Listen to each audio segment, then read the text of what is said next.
En arrivant sur My 3D Planner, vous avez une fenêtre vous proposant de commencer un nouveau projet.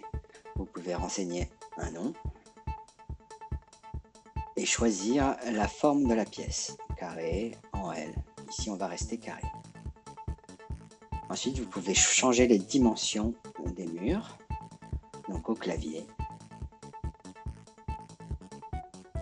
Puis, vous pouvez changer l'épaisseur des murs et la hauteur des murs. Vous arrivez en vue de dessus. Ensuite, vous pouvez basculer en vue 3D ou alors à la première personne.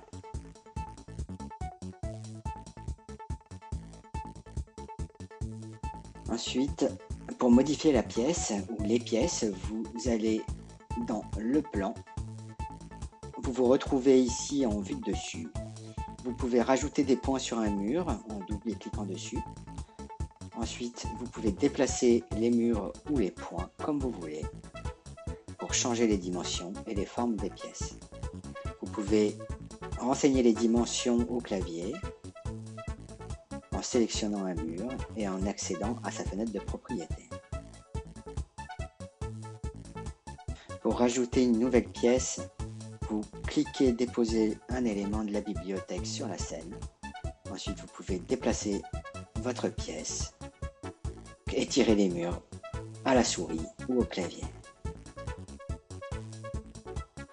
Vous pouvez ensuite rajouter des cloisons sur le même principe en drag and drop, puis déplacer les points.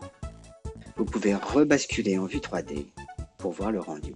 Pour naviguer dans les pièces, utilisez le clic droit de la souris ou alors drag and dropper le petit curseur dans la pièce où vous voulez aller.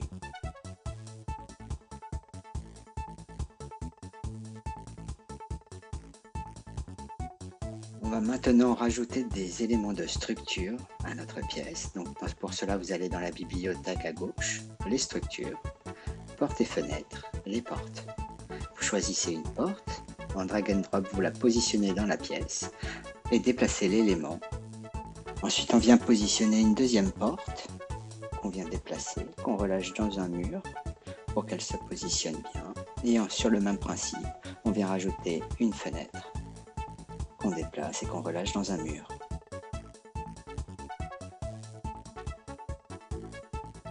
On peut changer la couleur des éléments, donc on clique dessus, vous cliquez sur modifier pour accéder à sa fenêtre de propriété.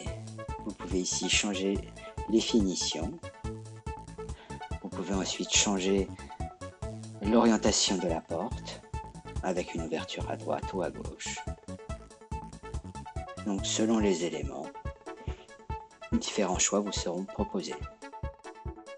Donc, changer les finitions des murs. Donc on va choisir une finition et vous avez le rendu en temps réel qui s'affiche.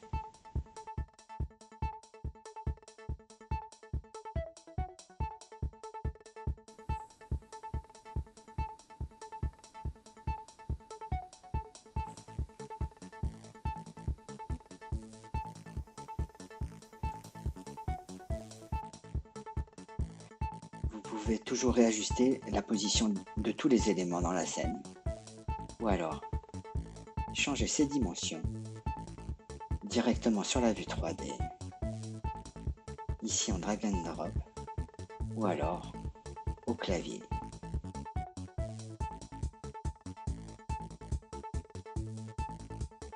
Et ici, on va changer les largeurs.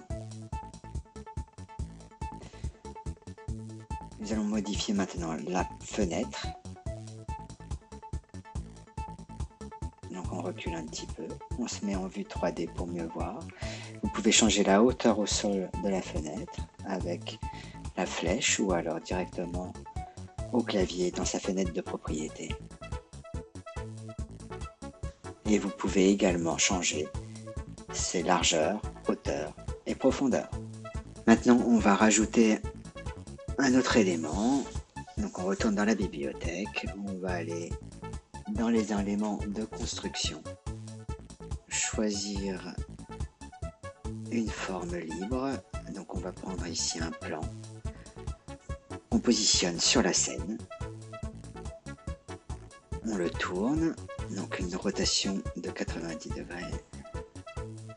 Ensuite, on vient positionner ce panneau le long du mur. On se met un petit peu en vue, un petit peu au-dessus pour bien placer l'élément. On sélectionne l'élément. On peut ici changer son épaisseur, sa hauteur, et ensuite changer sa couleur ou sa texture. Ok, on va prendre une couleur un peu bleue pour voir la différence.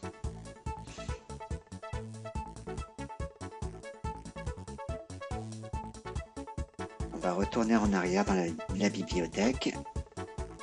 On va aller dans les outils, placer un outimètre qui va nous permettre d'afficher des dimensions et représenter des zones de passage.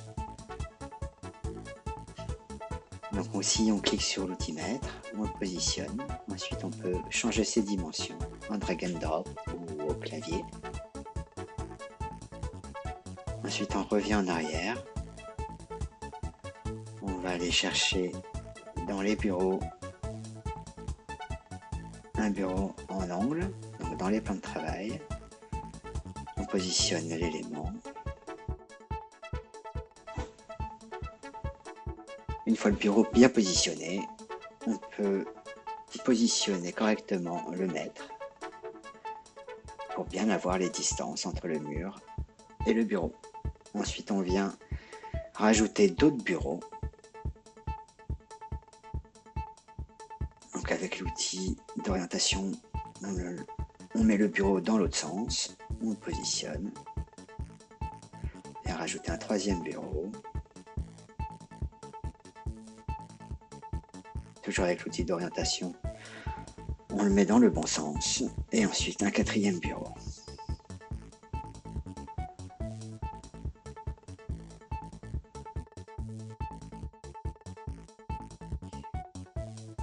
On peut dupliquer un outimètre pour aller contrôler des espacements.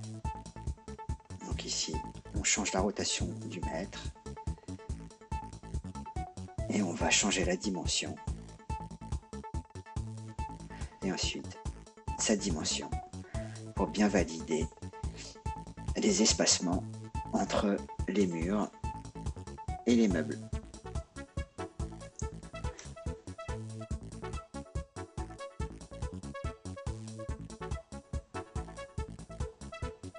Maintenant, on va rajouter d'autres éléments. Donc, on va rajouter des chaises. Donc, en drag and drop, on place une première chaise. On lui applique une rotation, une deuxième chaise, une troisième et une quatrième.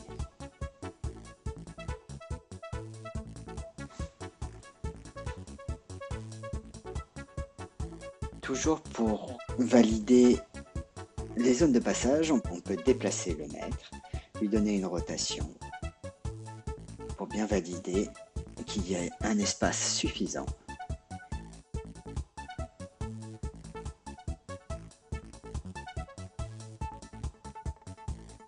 Et on peut ajuster sa dimension en drag and drop ou au clavier.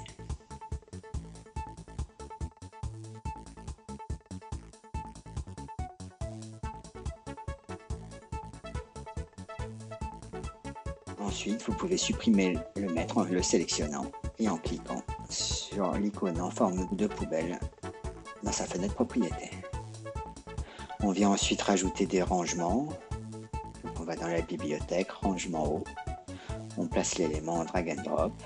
On change sa rotation.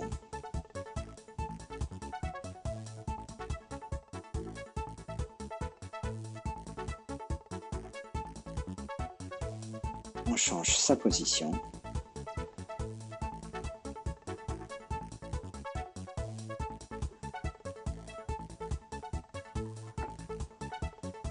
Ensuite, on positionne un deuxième rangement en le dupliquant.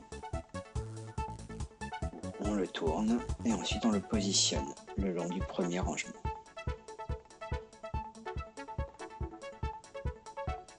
On peut placer un autre rangement le long du mur. On change aussi sa rotation. On revient en arrière.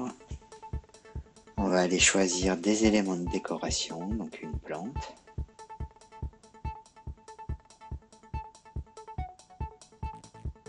Qu'on positionne. Et une autre plante qu'on va positionner en haut d'un rangement. On passe en bascule en 3D pour contrôler que tout est bien positionné. On voit que la plante ici est un peu en haut. Donc on va la mettre sur le rangement à côté. On ajuste sa position au sol.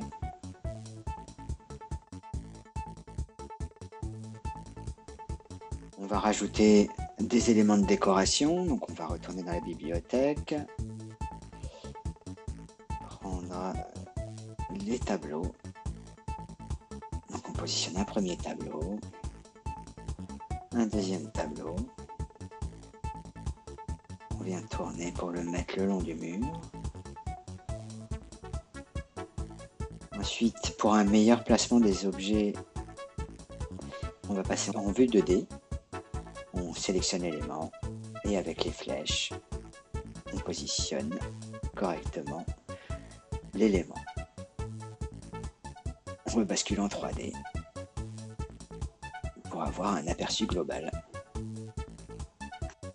On va ensuite faire un export. Donc, avant cela, on nous demande d'enregistrer notre projet. On bascule en vue rendu ou export. Donc ici, vous avez le rendu basique en 3D, la vue de plan. Donc vous pouvez dézoomer avec la molette de la souris, positionner correctement votre plan. Ensuite, vous pouvez afficher les dimensions pour imprimer vos documents. Ensuite, vous avez le rendu avec l'IA. Donc pour cela, vous positionnez correctement votre caméra dans la scène. Vous choisissez un type de pièce, donc ici un bureau et un style. Et vous cliquez sur prendre une photo.